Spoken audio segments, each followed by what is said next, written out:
കോഴിക്കോട്ടെ പ്രധാന വിനോദസഞ്ചാര കേന്ദ്രങ്ങളിൽ ഒന്നായി മാറിയിരിക്കുകയാണ് കരിയാത്തുംപാറ. കോഴിക്കോട് നിന്നും ഏകദേശം 45 കിലോമീറ്ററോളം ദൂരമുണ്ട് ഇവിടേക്ക്. സിനിമാ ഷൂട്ടിനും കല്യാണ ഫോട്ടോഷൂട്ടിനും അനുയോജ്യമായ സ്ഥലമാണ് മലബാറിലെ ഊട്ടി എന്നറിയപ്പെടുന്ന കരിയാത്തുംപാറ.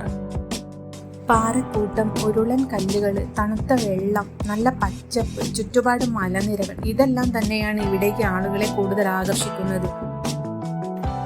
വലിയ കാറ്റാടി മരങ്ങളും ഉണങ്ങിയൊടിഞ്ഞ മരത്തടികളും ഇവിടുത്തെ സൗന്ദര്യം കൂട്ടുന്നു. കുടുംബസമേതം സായാഹ്നങ്ങൾ ആസ്വദിക്കാനും അവധി ദിനങ്ങൾ ആഘോഷമാക്കാനും ഒട്ടനവധി പേർ ഇവിടെ എത്തുന്നു. കോഴിക്കോട് ജില്ലയിലെ പെരുവണ്ണാമൊഴി ജലാശയത്തിന്റെ ഭാഗമായ അതിമനോഹര വിനോദസഞ്ചാര കേന്ദ്രമാണിത്.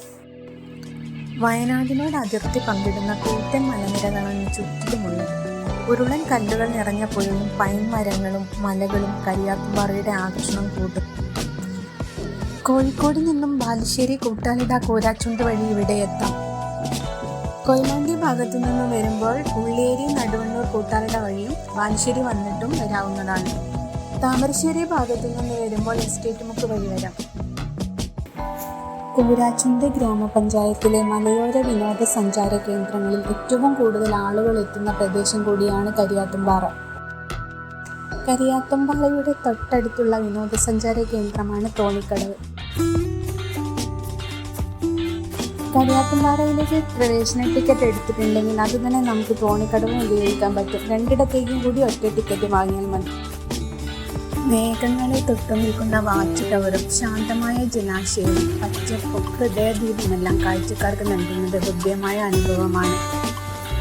കക്കയം മലനിരകളും ബോട്ട് സർവീസിന് അനുയോജ്യമായ കുറ്റ്യാടി റിസർവോയറിന്റെ ഭാഗമായ ജലാശയവുമാണ് തോണിക്കടവിലേക്ക് സഞ്ചാരികളെ ആകർഷിക്കുന്നത്. കുട്ടികൾക്കുള്ള ചെറിയ പാർക്ക്, ഇരിപ്പിടങ്ങൾ, ചെറിയ ചെറിയ കൂടാരങ്ങൾ എന്നിവയെല്ലാം ഇവിടെ ഒരുക്കിയിട്ടുണ്ട്. വാച്ച് ടവറിന്റെ മുകളിൽ നിന്ന് നോക്കിയാൽ പ്രദേശത്തെ മുഴുവൻ കാഴ്ചകളും ആകാശത്ത് നിന്നെന്ന പോലെ കാണാം. പച്ചപ്പ് പുതച്ചു നിൽക്കുന്ന ജലാശയവും ചുറ്റിലും നിറഞ്ഞു നിൽക്കുന്ന കാടും മരങ്ങളും ചേരുന്നതാണ് ഇവിടുത്തെ കാഴ്ച. തിരിച്ചു പോകുന്ന വഴിക്ക് കൂരാച്ചുണ്ട് റോഡ് സൈഡിൽ തന്നെ അമ്മ എന്ന ഒരു റെസ്റ്റോറൻ്റ് ഉണ്ട്. അവിടെ കയറിയാൽ നമുക്ക് വെറൈറ്റി വിഭവങ്ങൾ കഴിക്കാം. സ്വാദോട് കൂടിയ നല്ല സദ്യയും കിട്ടും.